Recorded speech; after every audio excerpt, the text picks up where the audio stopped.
السلام علیکم ورحمۃ اللہ وبرکاتہ۔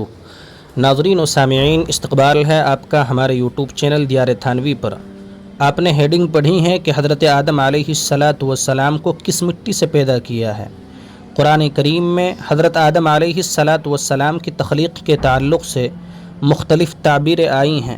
کہیں آیا ہے من ترابن کہ آپ کو مٹی سے، کہیں آیا ہے من طین لازب کہ آپ کو چپکتے ہوئے گارے سے پیدا کیا، کہیں آیا ہے من حمأ مسنون کہ آپ کو سڑے ہوئے بدبودار گارے سے پیدا کیا، اور کہیں آیا ہے من صلصال کالفخار کہ آپ کو ٹھیکری کی طرح کھنکھناتی مٹی سے۔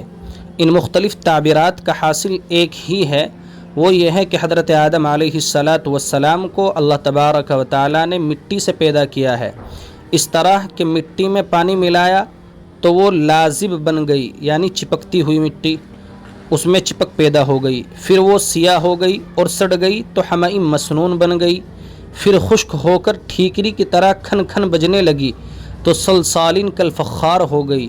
چونکہ آدم علیہ السلام کا مادہ مختلف مراحل سے گزرا ہے، اس لیے مختلف تعبیرات آئی ہیں۔ کہیں آیا من تراب، کہیں آیا من طین لازب، کہیں آیا من حمأ مسنون، کہیں آیا من صلصال کالفخار۔